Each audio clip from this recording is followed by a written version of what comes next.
So, you're a technical founder. You're a wizard when it comes to building the actual product. But here's the thing. The skills that built the code, they're not the same skills that are going to protect your company.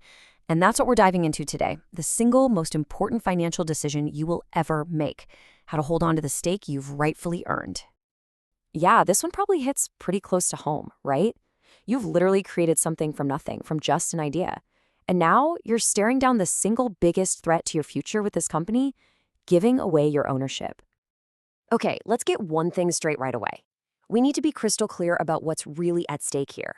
Because this isn't just about some big payout down the road. Oh no, it goes way, way deeper than that. That's it, right there. Your equity, that is your control. It's your power to look an investor in the eye and say no to a pivot you just don't believe in. It is your authority to double down on your long-term vision when everyone else is screaming for short-term wins. It's your freedom. Your freedom to build the company you actually set out to create in the first place. So if it's so important, why do we see this story play out over and over again? Why do so many brilliant technical founders end up with just a tiny sliver of the company they started? Well, it usually boils down to two big traps. Two pitfalls that are just incredibly easy to fall into, especially early on. Okay, first up, what I call the speed trap. You know how it is. You need cash. You need it to hire, to build, to grow. The pressure is just immense. And then that first term sheet lands on your desk, and man, it feels like a lifeline, doesn't it? But here's the catch. Taking money when you're desperate means you have zero negotiating power. You're not choosing a partner at that point. You're just taking whatever you can get. And that leads us right into the second trap. Just look at this breakdown.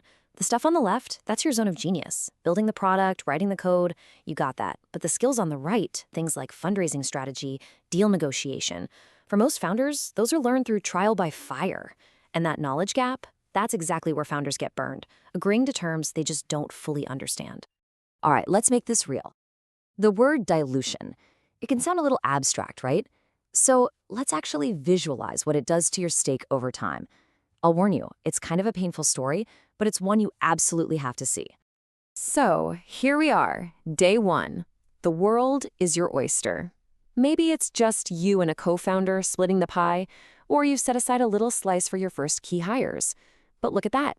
You are in complete control. You own the vast majority of this thing you created. This is the high water mark. Enjoy it. Okay, now, let's fast forward. We're post-Series A now. And just look, this is the brutal math of dilution in action. Every single funding round can cost you, the founder, anywhere from 15 to 25% of your company. Then you add in the ESOP, that's the stock you need to attract top talent, and suddenly that massive stake you started with has shrunk dramatically. You're still the one building the core tech, but you could easily be a minority shareholder in your own company. Think about that. Your influence, your control. It's just fundamentally changed. And here is the absolute hardest truth of all. There's no undo button. There's no Command Z for this. These equity decisions are permanent. Once you sign that piece of paper, it's gone, forever. Okay, that was the scary part. That was the cautionary tale. But the good news is that does not have to be your story. You can absolutely build a better outcome. And it starts by completely reframing how you think about fundraising. It all comes down to one critical word: leverage. So here's the mindset shift, and this is so important. Stop thinking of fundraising as a sales pitch where you're begging someone to give you money. Instead, I want you to think of it as a process where you build so much value, you de-risk the opportunity so effectively that you are the one in the driver's seat. You get to choose who you partner with. See that? That's the power shift. So how do you actually build that leverage? Well, here's a simple 4-step playbook. Number 1, talk to your users relentlessly. Prove that people actually want what you're building. 2, prove the tech. Show that it works not just in a lab somewhere, but out in the messy real world. 3, protect your IP. Your intellectual property is one of your most valuable assets, so lock it down. You do those 3 things right, and you get to step 4, raising with a defensive moat around your company, negotiating from a position of undeniable strength. Okay, let's get even more practical now.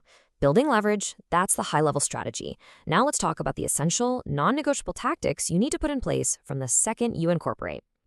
First thing on the list is a term you absolutely have to know inside and out: vesting. And no, it's not a bonus, and it's not just something for employees.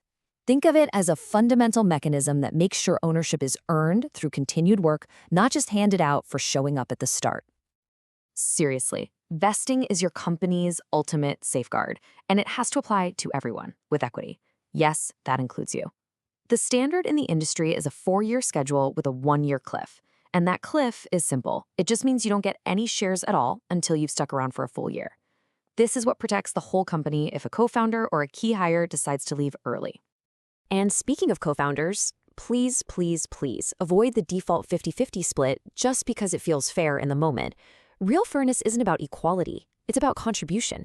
You have to have the tough conversation early on. Define what value each person is bringing to the table. Who's writing the code? Who has the patents? Who's making the sales? And let that drive the equity conversation. Don't let a little discomfort today dictate the entire future of your company. And finally, lock down your intellectual property. Button it up tight. Any code, any models, any designs that were created before you officially formed the company, they have to be legally assigned to the company. And every single contractor you hire, no exceptions, has to sign an IP assignment agreement. Look, this isn't personal, it's just professional. A clean, clear IP history is a massive green flag for any serious investor. I want you to really remember this. You get exactly one shot. There's no reset button here. Your capitalization table, or cap table, that's the official record of who owns what percentage of your company. It is the foundation that everything else is built on. So my advice? Treat your cap table with the same care and rigor you treat your product. Design it, be intentional, architect it to be scalable and resilient. Protect it from bugs and bad actors, just like you would your code base.